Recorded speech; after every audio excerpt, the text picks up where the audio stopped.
Support. The maestro, please! November kept it up. We've had a good amount of albums to talk about every week. Good job, November. This'll be for the week of November 28th.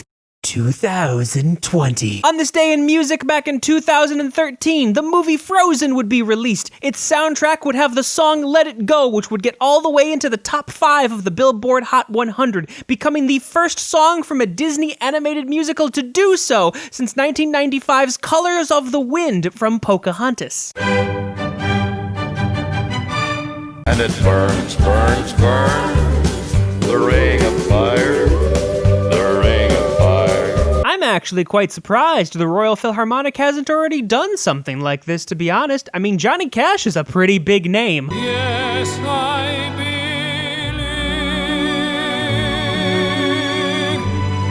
Following Andrea Bocelli's C, we have album number 17 with Believe. And with most Andrea Bocelli albums, yes, this also made its way onto the Billboard 200. It sits currently at 26. Don't mean a thing if it ain't got that swing. If you remember last week, well, Ultimate Christmas has now superseded Ultimate Sinatra, so we still have at least one album in the top 5 on the jazz charts that's not a Christmas album, but who knows how long that's going to stay this year. Singing.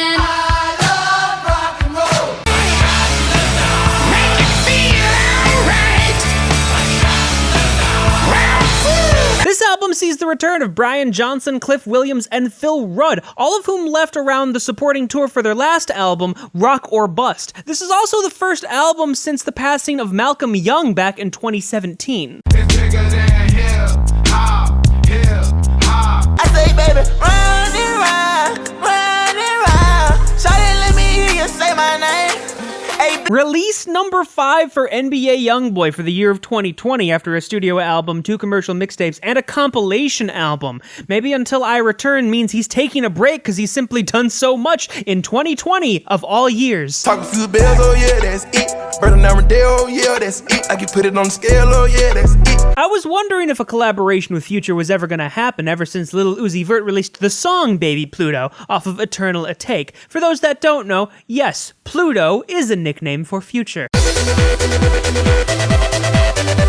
You know what? At this point, I would welcome an EDM Christmas album. And now I need some help from the maestro, please!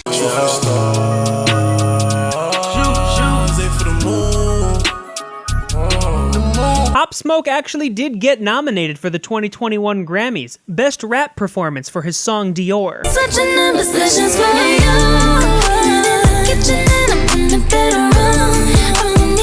Doja Cat and The Weeknd are both on this album on the songs Motive and Off the Table respectively. For whatever reason, on the physical edition, they're listed as featured artists, as opposed to on any other edition where they're listed as co-leads. Can be my four-leaf clover, starting over.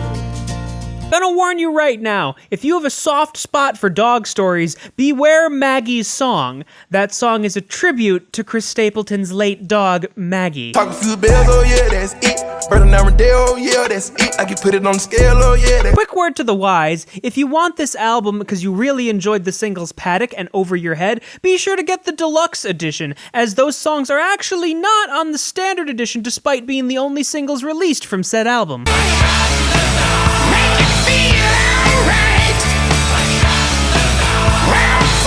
Very much withstanding the test of time with a #1 album, and a debut no less. And this also is at #1 in like 20 other countries. November did not disappoint, and again, since we're approaching the end of the month, stay tuned for a new pop analysis coming out on Monday. And now I need some help from the maestro, please! Maestro!